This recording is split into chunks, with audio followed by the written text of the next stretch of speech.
So here we have the first part of the ROC.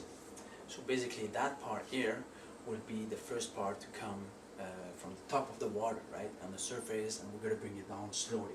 And we'll have a cable in the middle that bring it down slowly to control, you know, the weight and everything.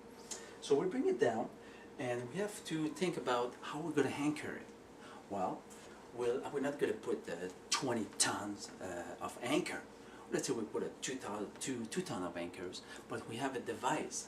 When it touches the ground, it fires something that goes deep in the ground. So when you try to pull them out, it's kind of try to pull out like 50 tons, right? So we have to think about that. Now, so what we do, we calculate the weight of the first section. If the weight is, let's say, it's 1,000 pounds, so we'll have a floating device here that would put 1,000 pounds to balance the ROC, right? And we got different way that we can put floating device there. We have two, or we can put it on the side. This is all technical stuff, right? Because I don't want to spend 4 hours to explain to you how we're going to build it. I'm just giving you a concept here. So we do that for the first section, boom, boom, boom, boom, all the way up. Now on the top here, in that floating device here, is the one that will stabilize the structure, right? Because it's the kind of the last floating device of the structure. So we'll put air in it to make sure to stretch the whole thing so it's stable, right? Now on the top here, like from this part here, when you see the top here, from the orange top, this is the top of the device. This section have to be in a safe zone, so to speak. It have to be, let's say when we have a tornado, how deep the water get affected? Is it 50 feet, 100 feet? So we really, you know, this is some data that we have to collect, right? So because this device have to be in a safe zone. And we have the other floatable device here.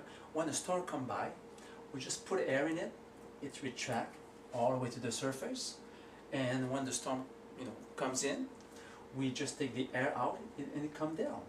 It's adjustable because we have to do so because the device, it stays in the water because it keeps collecting the oil, right? The oil follow the tunnel. What's going to happen here? It's the ROC will get filled up, and when it get to here, the oil will come out, right?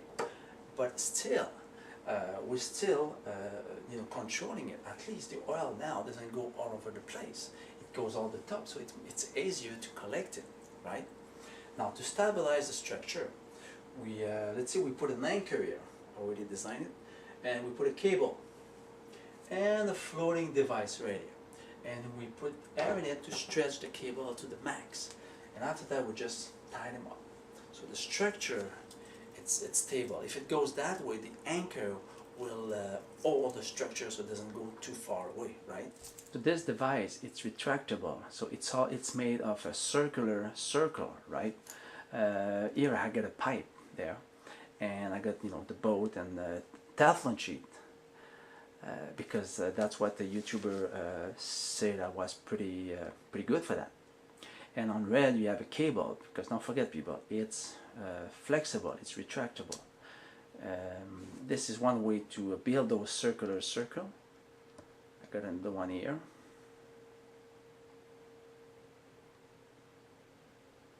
And another one here. Different, same thing but different system.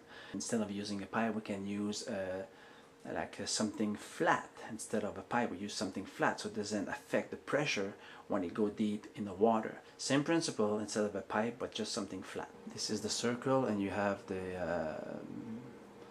anchor, 4 anchors. That's for the cable because it's retractable, so it have to be loose, it have to move, you know, up and down.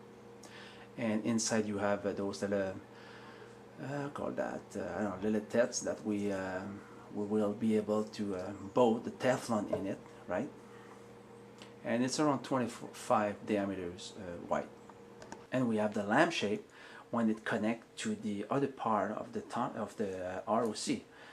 It's all connected together, but it's not tight. You know, it have to be they have to be loose. And this here, it's like the white dot on the ROC. Alright, so you can see the white dot all over the place. That's what it is. So it's retractable. So this device, the ROC, it's not very complicated to build. I think in the near future, if the oil industry wants to drill in the ocean, they will need to have a safety device close by, perhaps on the oil platform drill, or accessible in less than 24 hours. We have to implement a system that will be efficient and right for the oil industry around the world. And don't tell me that the oil industry doesn't have money. That would be insulting to the highest degree the world in an evil way. Not starting to work on a system like the ROC for the future, it's like not stepping up to the plate for the 400 species plus endangered in the Gulf of Mexico. And those who lost their life, it's not taking responsibility to the image of BP for the destruction of the ocean and other important thing to people affected by the oil spill. What I'm proposing here, it's a new future. It's a logical way to respect the environment of the ocean with a clear mind, since in the deep water it's very cold and you have unpredictable situation. We must have a backup plan to be prepared and organize for catastrophe near future. Perhaps we can use the ROC to control leak in the ocean already existing. British Petroleum have a name to rebuild, to become the best oil company in the world. To do so, it has to reinforce the confidence in the optimistic vision about the future within the company, with all investor and chair member. It is a fundamental key for success.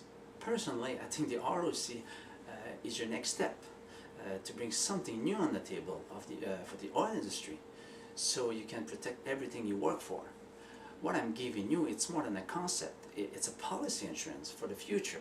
It's the ROC from the YouTuber of the world.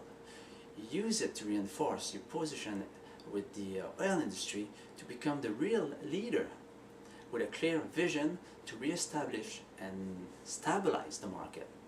You need to decide which direction and future you want. It has to be logical. It must have a positive domino effect side by side with the people on Earth. Doing so, BP will be back in the game and all the way to the top again. It's all depends how you see it. I'll give you one more tip. Well, we have the NASA. Like you know, NASA, everything they build for the moon or for the space station, it's built in the water, so they understand the pressure and everything. Maybe you should give them a call. You know, it will be very easy, and I'm sure they'll be able to build something pretty good. And maybe you can, with the NASA, call Midbuster. You know, why not? But you have to make it visual. People have to see what's going on. You know, perhaps you can create a website, their own website for the YouTuber. You know, you have to think outside the box. Because now it's time to think turns around. You have momentum, right? You put the cap on the pipe, no more leak, it's all fixed. Now BP have to give himself to the people in needs in the Gulf of Mexico, whatever the cost. Because you want to get out of there with a good, hard and positive message for the world, because you care. You're different from the other oil company. Because money, it's not the only thing in the world. I believe what BP wants is to be creative, prosper, and leave behind a legacy untouchable, with humanity side by side. Somebody said a long time ago, ask what you can do for your country. Well, I asked what I can do for the world, and I came up with the Retractable Oil Controller, the ROC for the oil industry. And years later, somebody else said, yes, you can. Well, I said, why not? The future is now. We have the technology and we have everything we need to build something to protect our future. Time is a luxury right now. We have to understand one thing, people. The earth will always be fine. You know, little oil spill there, tornado, earthquake, volcano, name it. It's no big deal, you know. It's another day, another spin. 1 million years for the earth, bring it on. But for the human race, It's a crisis. It is a survival issue. Now I'm done with the oil and the ROC. I have one more thing to say. First of all, I want to apologize for my accent. I don't pronounce my H and I don't pronounce my S. And no, I'm not German. I'm French Canadian. I wrote a song that I put on my channel. It's a song for all the veterans in the world to honor the fallen soldier and their sacrifice made while serving the country. It is to honor their family and friends left behind with pain and sorrow. I call this song They Left Behind, and I know in my heart the fallen left behind everything they love on this earth to protect freedom and peace. I would like to thank the people of Toronto, Canada, to embrace a glorious idea of the Highway of Heroes, the 401 in Toronto, for the support of the troops and family in remembrance of Canada fallen soldier. I hope the song that I wrote and other songs from other people will have a positive domino effect on other countries to embrace the idea of having a Highway of Heroes for the sacrifice of their fallen soldier. And I have comments, I have two comments on my channel. One was somebody said that I was sounding like a John Bon Jovi. Well, perhaps somebody can send the song to him, and that can be the beginning of something. Who knows? In the fall, I'll have 20 plus songs that I will post on YouTube because I'm a songwriter. I'm not a performer. I know exactly where I belong in that business, and trust me, I don't belong I belong in the section of songwriter, not performer. So thank you people, thank you for your patience, and get involved with the ROC. Live forever. Peace.